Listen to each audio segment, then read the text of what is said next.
Karibu kwa mara nyingine tena mtazamaji wa The World News katika kipindi hiki cha ulimwengu wa siasa. Mimi ni Adam Hussein. Hasira za Waziri Mkuu Benjamin Netanyahu wa Israel kutokana na kushindwa vita vyake nchini Iran sasa vimegeukia huko katika ukanda wa Gaza. Jeshi lake linafanya mauaji ya kutisha katika ukanda wa Gaza kwa kuwalenga watoto kwa makusudi.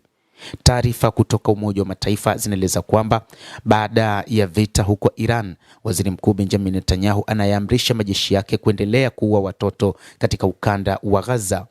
Waziri Mkuu Benjamin Netanyahu, kwa mujibu wa wachambuzi wa mambo, ni kama vile analipa kisasi kwa kuua watoto wasiokuwa na hatia na raia wasiokuwa na hatia huko katika ukanda wa Gaza, kutokana na kushindwa vita vyake huko Lebanon, lakini pia na hata kushindwa vita huko nchini Iran.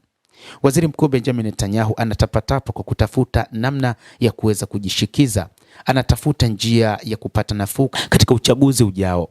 Anatafuta namna ya kutafuta ni nini kitamwokoa katika uchaguzi huu, huku akidai kwamba bado anaendelea kupambana na wapiganaji wa Hamas. Lakini kinachojiri zaidi ni kufanya mashambulizi makubwa katika maeneo yasiyokuwa na hata hao Hamas, jambo ambalo linasababisha mauaji ya watoto wasiokuwa na hatia na raia. Tume ya uchunguzi wa Umoja wa Mataifa inasema kuwa Israel inalenga kwa makusudi watoto wa Kipalestina, jambo ambalo limechangia kutokea kwa mauaji ya kimbari, uhalifu dhidi ya binadamu na uhalifu wa kivita katika ukanda wa Gaza, pamoja na uhalifu wa kivita katika ukingo wa Magharibi unaokaliwa kwa mabavu. Ripoti mpya ya tume hiyo inadai kuwa mamlaka na vikosi vya usalama vya Israel vimefanya kwa makusudi vitendo vinavyosababisha vifo na madhara makubwa ya kimwili na kisaikolojia kwa mamia na maelfu ya watoto wa Kipalestina. Ripoti hiyo inaongeza kuwa mauaji hayo yaliendelea hata baada ya kusitishwa kwa mapigano huko Gaza mnamo mwezi Oktoba mwaka uliopita. Tume hiyo inasema ina misingi ya kuridhisha kuhitimisha kwamba vitendo hivyo ni sehemu ya mkakati wa makusudi wa kuharibu mustakabali wa Wapalestina wa Gaza kwa kuwalenga watoto wao. Wizara ya mambo ya nje ya Israel imekataa vikali ripoti hiyo, ikitaja kuwa ni ya uongo na ya kashfa na kuita kipande cha propaganda kisichokuwa na msingi kama ripoti zilizopita.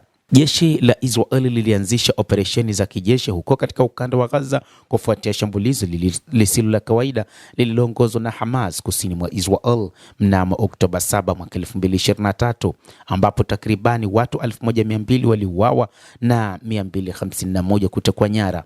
Kwa mujibu wa Wizara ya Afya ya Gaza inayosimamiwa na Hamas, watu wasiopungua 73,035 wameuawa katika mashambulizi ya Israel tangu wakati huo, wakiwemo zaidi ya watoto 21,280. Takwimu hizo zinachukuliwa kuwa za kuaminika za Umoja wa Mataifa. Na moja kati ya swali pekee ambalo limesalia ni kwa nini Waziri Mkuu Benjamin Netanyahu ameamua kuwashambulia watoto baada tu ya kushindwa vita dhidi ya Jamhuri ya Kiislamu ya Iran. Na hata hivyo wa Iran wanaendelea kutoa mashinikizo kwa Waziri Mkuu huyo Benjamin Netanyahu kwamba asithubutu kufanya mashambulizi kwa ukanda wa Gaza, lakini pia hata kwa Lebanon.